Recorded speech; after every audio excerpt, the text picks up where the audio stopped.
the last IKEA video I did, I had so many people saying that I was pronouncing IKEA wrong. I'm like, if it's not IKEA, how do you pronounce it? IKEA? IKEA? So we need to get to the bottom of this. How do you pronounce IKEA? IKEA. IKEA. IKEA. What? Okay, well, apparently I am pronouncing that wrong. We're just gonna stick with the American pronunciation for now. Hello everyone and welcome back to my channel. So about a month or so ago, I did an IKEA organization video. You guys seemed to really enjoy that and you wanted to see more IKEA focused videos.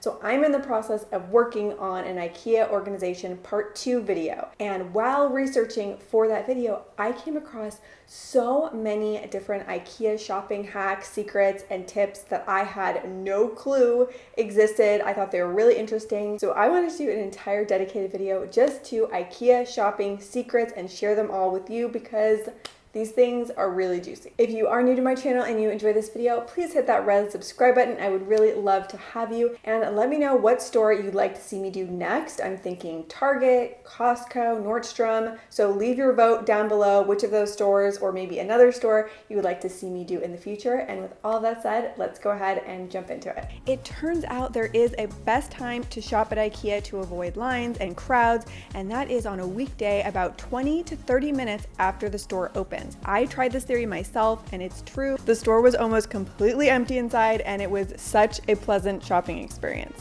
Now let's talk about signage in the store and what it means. So white tags are regularly priced items. Yellow tagged items are sale items and it will show the markdown price in red. Yellow tagged items that say last chance are items that are being discontinued. So these are typically marked down 15 to 50% and you need to snag them up while you see them because they will be gone. Now, if you see a price that's in a yellow box with a red box behind it, this means that it's the lowest priced item of its type. So if you're looking at all the chairs, you'll see here, this is the lowest priced chair.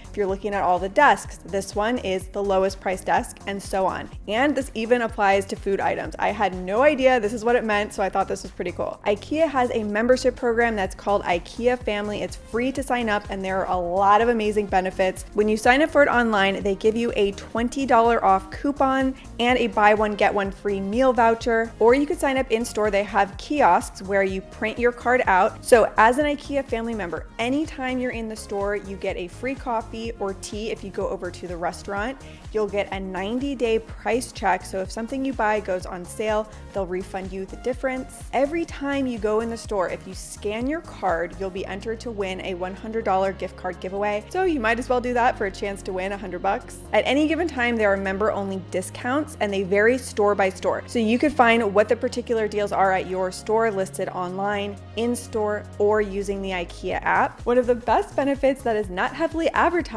is you get an additional 30 minutes of free daycare if you're an IKEA family member. So normally you get 1 hour of free daycare, but if you're a family member, you get 90 minutes. So in terms of shopping strategy, what I personally like to do is I look through the catalog and shop online. This saves a ton of time and prevents me from buying stuff that I don't need, especially in the marketplace area. IKEA has a new program called Click and Collect. So you can add everything you want in your cart online. You pay a $5 fee and they will collect everything for you and you just have to pick it up. There's a separate entrance for it so you don't have to deal with the lines and the crowds. And that $5 fee will be reimbursed to you in the form of an IKEA gift card that you can use for a future purchase. If you don't want to do the click and collect, you can add the items you want in your cart online and it will show you exactly where to go in the store to retrieve your items, and you could enter through the exit to avoid getting caught in the maze that is IKEA. Or if you do want to go through the store, you can use the maps that are all over the store or on the app, and it will show you where the shortcuts are if you want to avoid walking for what seems like miles through the store. A lot of people don't know this, but IKEA has a very liberal return policy. You could return any item for any reason within 365 days. If the item is in good condition, IKEA resells them in an area of the store that's called as is, and you can typically find this right near the checkout. What I like about this is that they're already assembled items and they're at a steep discount discount.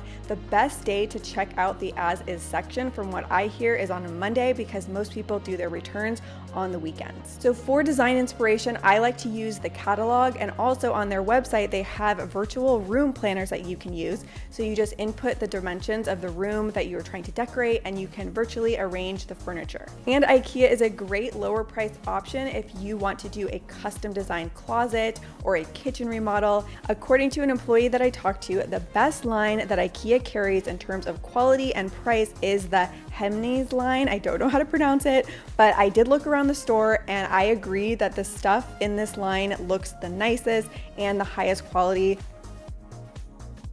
So I think we all know assembly of IKEA furniture is the biggest challenge, and one thing I didn't realize is that they have IKEA assembly videos online, which I think makes it a lot easier to follow. They also recently acquired a company called TaskRabbit where you can hire someone to assemble the furniture for you, and if you look on the tags above the items, it will typically show you how much it will cost. Alright, so that is going to be it. Those are my favorite IKEA shopping secrets, and I do just want to say as a disclaimer, all of these apply to the US IKEA stores. I tried to look into it, but the IKEA websites for other countries are in different languages, so I had a hard time figuring that out. So you just want to check in with your local IKEA store to make sure that all of these things apply. If you did enjoy this video, please give it a thumbs up and leave your votes down in the comments below of what store you'd like to see me do next between Target, Costco, Nordstrom, or another option of your choice. I would love your feedback. And with all that said, thank you as always so much for watching, and I will see you soon with a new video. Bye.